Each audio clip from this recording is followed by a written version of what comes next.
Hello दोस्तों, मैं यश और आज की इस वीडियो में मैं आपको एक शानदार मूवी एक्सप्लेन करने वाला हूं जिसका नाम है टॉक टू मी। तो बस इस वीडियो को एंड तक जरूर देखना और चलिए हम इस वीडियो को चालू करते हैं। मूवी के स्टार्टिंग में हमें एक लड़का दिखाया जाता है जो अपने भाई को ढूंढ रहा होता है और वो अपने भाई को ढूंढते ढूंढते एक पार्टी के अंदर चले जाता है जहाँ पर वो बहुत सारे लोगों से पूछ रहा होता है कि क्या तुम्हें पता है मेरा भाई कहाँ है। तो वो लोग बोलते हैं कि हाँ, वो ऊपर वाले कमरे में है। जैसे ही वो ऊपर वाले कमरे में जाता है वो वहाँ का दरवाजा तोड़ता है और अपने भाई को वहाँ से उठाकर नीचे लेकर आता है और उसका भाई उसके फादर के बारे में कुछ ना कुछ अनाप शनाप बातें कर रहा होता है। मगर शॉकिंग बात तो ये होती है कि उसके फादर को मरे हुए बहुत टाइम हो चुका है और उतने में ही जिसकी हालत खराब थी वो अपने भाई को ही चाकू से मार देता है और उसके बाद बाहर जाकर वो खुद को भी चाकू मार लेता है, जिसकी वजह से वहाँ पर बाकी सारे लोग भागना स्टार्ट कर देते हैं। फिर सीन शिफ्ट होता है और हमें मिया नाम की एक लड़की दिखाई जाती है जिसकी मॉम की डेथ हो चुकी है और अब वो अपने रिलेटिव और अपने फादर के साथ रह रही होती है। वहीं पर एक बार मिया के फोन में जेड के भाई की कॉल आती है जिसका नाम राइली होता है और वो उसे कॉल पर बोलता है कि क्या तुम मुझे लेने आ सकती हो, मेरी बहन शायद मुझे लेने आना भूल गई है। तो वो उसे लेने के लिए वहां पर चली जाती है। वापस आते आते ये लोग बहुत मौज मस्ती कर रहे होते हैं और गाना वाना गा रहे होते हैं। वहीं अचानक से एक कैंगरू का बच्चा इनके गाड़ी के सामने आ जाता है और वो बहुत जख्मी हालत में होता है। पहले तो ये लोग सोचते हैं कि क्या हम इसे बचाएं, मगर वो बाद में वहां से निकल जाते हैं। फिर जैसे ही मिया जेड के घर पर आ जाती है वो उससे मस्ती मजाक करने लगती है, मगर इस टाइम पर जो जेड का बॉयफ्रेंड होता है वो पास्ट में मिया का भी बॉयफ्रेंड रह चुका होता है, जिसकी वजह से उसे फर्क तो पड़ता है मगर वो अपने फेस पर दिखाती नहीं है। और यहीं बातों बातों में मिया जेड को एक ऐसी वीडियो भी दिखाती है जहाँ पर एक लड़की होती है जो दिखने में पोजेस्ड लग रही होती है और उसके आजू बाजू जो उसके दोस्त होते हैं वो उसका मजाक उड़ा रहे होते हैं। फिर जेड के घर में एक इनविटेशन आता है पार्टी का। फिर जेड, मिया और उसका भाई राइली प्लान करते हैं कि हाँ वो लोग अब पार्टी में जाएंगे। फिर जैसे ही वो लोग उस पार्टी में जाते हैं वहां पर ये लोग स्टार्टिंग में तो बहुत मजा मस्ती करते हैं, मगर बाद में एक बंदा बोलता है कि क्यों ना हम एक गेम खेले और उस गेम का नाम होता है टॉक टू मी।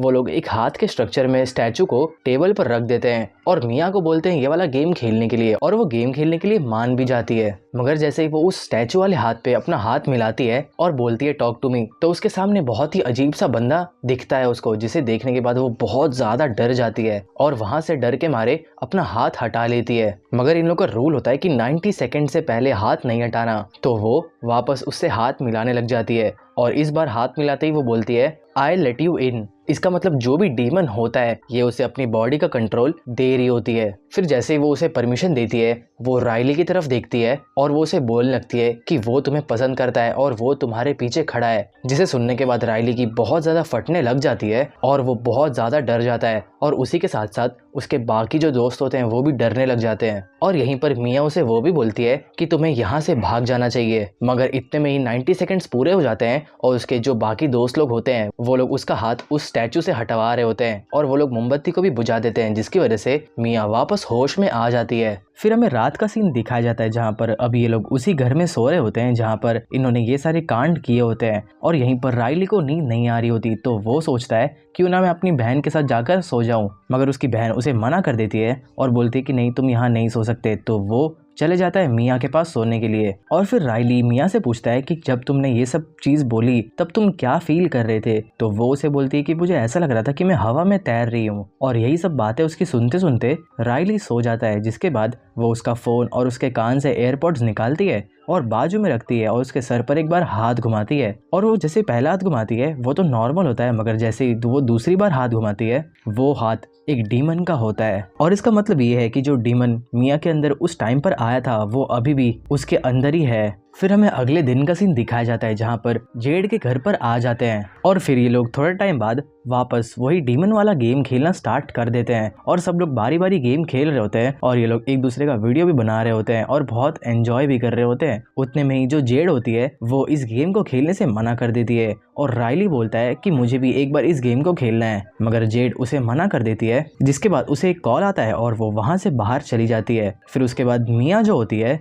वो राइली को परमिशन दे देती है वो गेम खेलने की और मिया ने जब उसे कहा कि हाँ तुम गेम खेल लो, वो मिया के शब्द नहीं बल्कि उसके अंदर के डीमन के शब्द थे। फिर जैसे ही राइली वो गेम खेलता है और वो बोलता है आई लेट यू इन, वैसे ही मिया की मॉम की जो आत्मा होती है वो राइली के अंदर आ जाती है, जो मिया सेंस कर लेती है और वो राइली की आंख में देख रही होती है कि हाँ ये मेरे मॉम की ही सोल है। मगर इतने में ही वो जो शैतान होता है जो मिया के अंदर होता है वो अब राइली के अंदर चले जाता है, जिसके कुछ पलों बाद ही वो अपना सर टेबल पर जोर जोर से पटकने लगता है। फिर उतने में ही वहीं पर पुलिस भी आ जाती है, जहाँ पर वो लोग राइली को सबसे पहले हॉस्पिटल भेजते हैं और बाद में हमें दिखाया जाता है कि सब अपने अपने घर जा चुके हैं। वहीं पर फिर हमें जैसे मिया के घर का सीन दिखाया जाता है, वो अपने फादर से कोई बात नहीं कर रही होती और वो अपने घर पर थोड़ा टाइम रुकने के बाद वापस हॉस्पिटल चली जाती है, जहाँ पर राइली एडमिट होता है। फिर जैसे ही वहीं हॉस्पिटल पर जेड आती है, वो मिया को बहुत ज्यादा डांट रही होती है कि तुम कौन होती हो उसको ये सब बोलने वाली, और तुम्हारी ही वजह से आज मेरा भाई इस हालत में है। जिसे सुनने के बाद वो जेड के दोस्त के साथ ही उसके घर पर चली जाती है। मगर जैसे ही मिया और जेड का दोस्त उसके घर पर जाते हैं,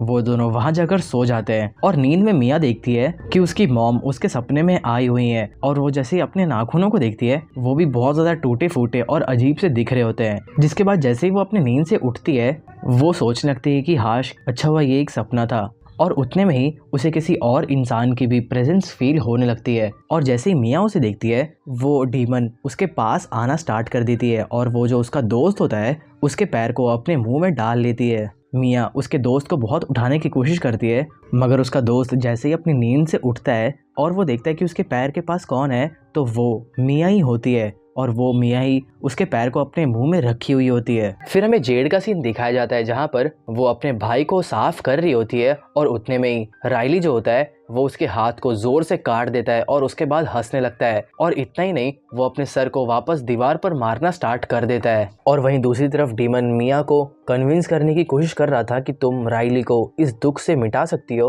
और तुम उसको मार सकती हो। और फिर जैसे ही मिया ये सारी बातें सुनती है, वो अपने दोस्तों से ये बात डिस्कस करती है, और फिर हमें वही बंदा दिखाया जाता है जो हमें स्टार्टिंग में दिखाया गया था, जिसका भाई पहले उसको चाकू मारता है, खुद को भी चाकू से मार लेता है। जैसे ही वो लोग उस बंदे से पूछते हैं कि ये हाथ आखिर है क्या, तो वो बोलता है कि ये डीमनों की दुनिया में जाने का एक बहुत बड़ा रास्ता है, और जिसने भी इस रास्ते को एक बार चुन लिया वो उससे कभी वापस दूर नहीं जा सकता। फिर वो लोग ये सोचते हैं कि क्यों ना हम फिर से राइली के हाथ में वही वाला हाथ लगाएं और इस बार राइली लेट मी इन ना बोले। मगर जैसे ही वो राइली का हाथ उस हाथ पे लगाते हैं, कोई भी फर्क नहीं पड़ रहा होता है। मगर जैसे ही ये सब मिया देखती है, वो सोचती है कि अब मैं ही राइली से बात करने जाऊंगी डीमंस की दुनिया में, क्योंकि अगर राइली बात नहीं कर पा रहा है डीमन से, तो क्या पता वो ऑलरेडी डीमन के वर्ल्ड में ही चला गया हो। फिर जैसे ही वो स्टैचू वाले हाथ से हाथ मिलाती है और बोलती है कि टॉक टू मी राइली, उतने में ही एक छोटी बच्ची मिया के सामने आ जाती है, और इस टाइम पर वही बोल रही होती है कि आई लेट यू इन,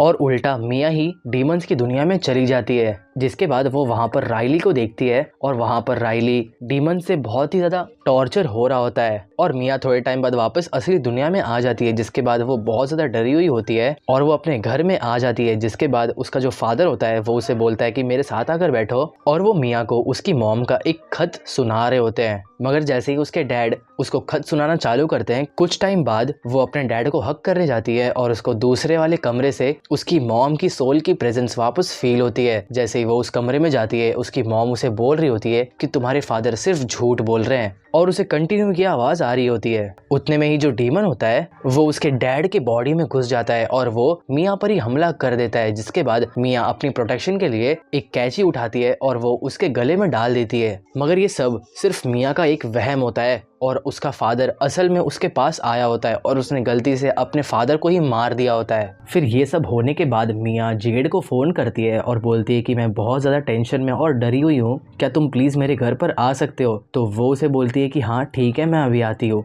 मगर जैसे ही सीन शिफ्ट होता है और हमें जेड का सीन दिखाया जाता है और वो अपने हॉस्पिटल के पार्किंग से निकल रही होती है, वहीं पर हमें मिया भी दिखाई जाती है, जहाँ पर उसी पार्किंग में एक दूसरी कार में होती है। तो इसका मतलब यही बनता है कि अभी भी मिया के अंदर वो डीमन है जो अब जेड को धोखा देने वाला है। वहीं दूसरी तरफ मिया जो होती है वो अब उस हॉस्पिटल में जाती है राइली के पास, ताकि वो राइली को मार सके। फिर जैसे ही जेड मिया के घर पर पहुंचती है, वो वहां देखती है कि उसके फादर जो होते हैं मर चुके होते हैं और उनके आजू बाजू हर जगह खून लगा होता है। जिसके बाद फटाक से उसे समझ आ जाता है कि ये सब डीमन का काम है। और जैसे ही मिया राइली को लेकर वहाँ से निकल जाती है उसको मारने के लिए, मगर उसके पहले वो सोचने लगती है कि क्या मुझे इसे मारना चाहिए। वहीं पर उसके पीछे जो डीमन होता है वो उसे बार बार कन्विंस कर रहा होता है कि तुम इसे मार दो, और वो कन्विंस भी मिया की मॉम का रूप लेकर कर रहा होता है। जिसके बाद वो बहुत सोचने के बाद राइली को फेंकने के बजाय खुद ही वहाँ से कूद जाती है, मगर वहाँ पर जेड उसे बचा लेती है। फिर सीन कट होता है और हमें हॉस्पिटल का सीन दिखाया जाता है, जहाँ पर मिया वापस अब हॉस्पिटल के अंदर हमें दिखाई जाती है। और वो जैसे ही मिरर में अपने आप को देखने की कोशिश करती है तो उसका रिफ्लेक्शन उसे नहीं दिख रहा होता,